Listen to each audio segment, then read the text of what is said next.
It is a terrible thing for an entire people to surrender to the notion that 1/9 of its population is beneath them.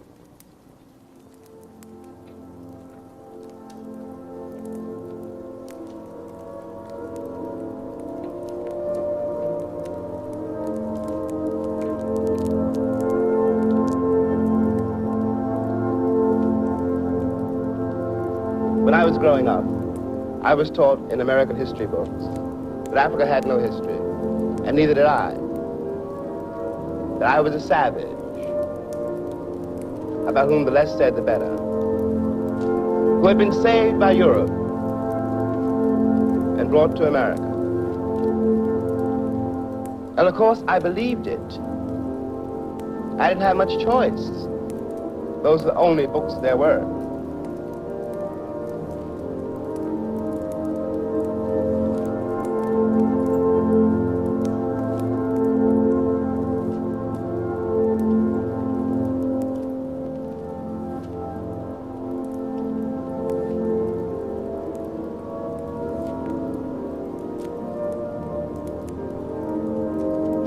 And it would seem then, of course, that it's an act of God, that this is true, that you belong where white people have put you.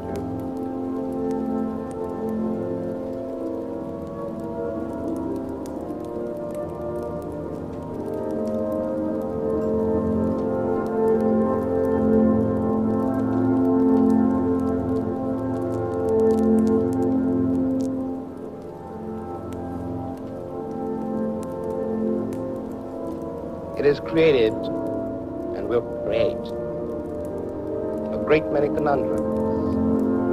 One of the great things that the white world does not know, but I think I do know, is that black people are just like everybody else. One has used the myth of Negro and the myth of color to pretend and to assume that you are dealing essentially with something exotic, bizarre, and practically, according to human laws, unknown. Alas, that is not true. We are also mercenaries, dictators, murderers, liars. We are human too.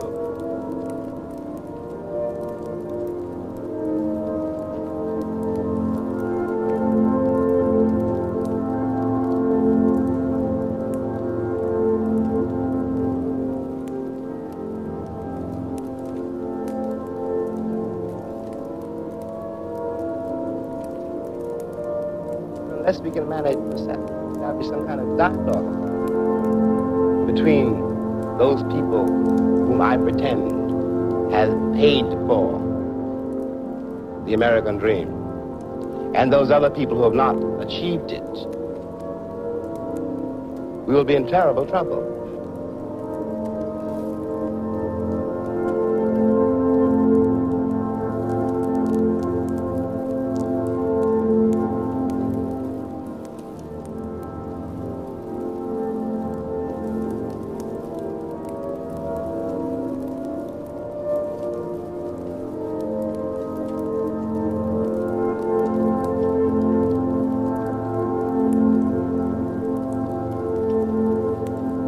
It is only since the Second World War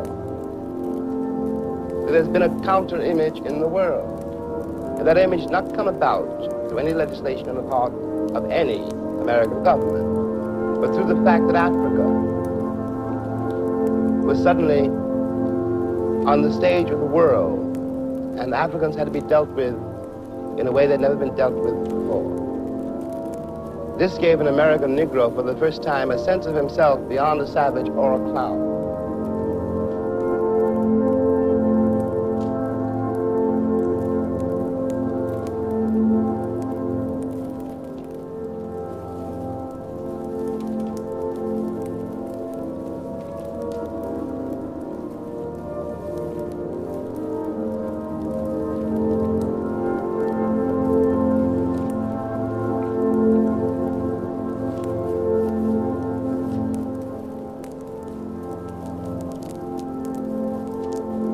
When the ex-Attorney General, Mr. Robert Kennedy, said that it was conceivable that in 40 years in America we might have a Negro president.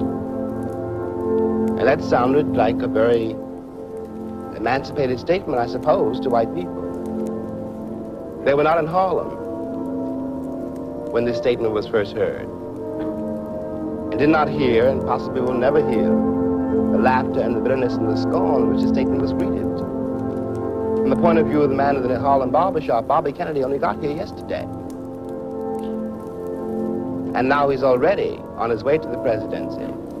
We've been here for 400 years, and now he tells us that maybe in 40 years, if you're good, we may let you become president.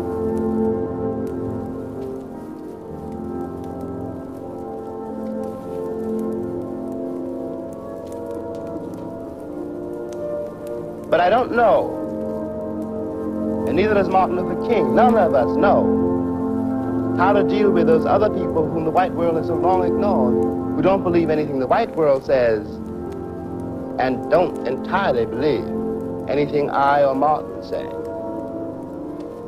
And one can't blame them. You watch what has happened to them in less than 20 years.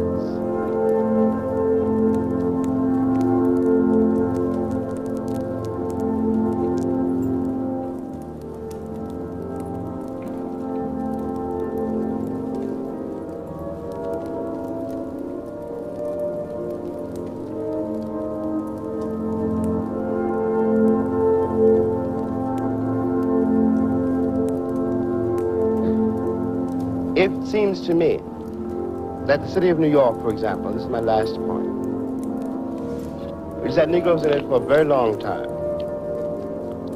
If the city of New York were able, as it has indeed been able, in the last 15 years to reconstruct itself, tear down buildings and raise great new ones, downtown and for money, and has done nothing whatever except build housing projects in the ghetto for the Negroes. And of course the Negroes hate it. Presently the property does indeed deteriorate because the children cannot bear it. They want to get out of the ghetto. If the American pretensions were based on a more solid, a more honest assessment of life and of themselves, it would not mean for Negroes, when someone says urban renewal, that Negroes simply are going to be thrown out into the streets, which is what it does mean now. This is not an act of God. We're dealing with a society made and ruled by men. If the American Negro had not been present in America, I am convinced that the history of the American labor movement would be much more edifying than it is.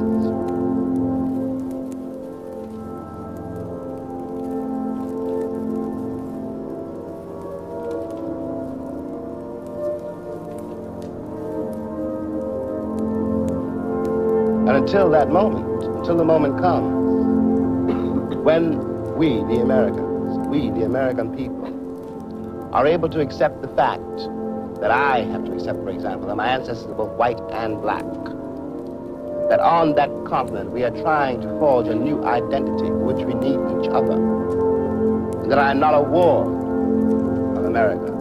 I am not an object of missionary charity. I am one of the people who built the country. Until this moment, there is scarcely any hope for the American dream, because the people who are denied participation in it, by their very presence, will wreck it. And if that happens, it's a very grave moment for the West. Thank you.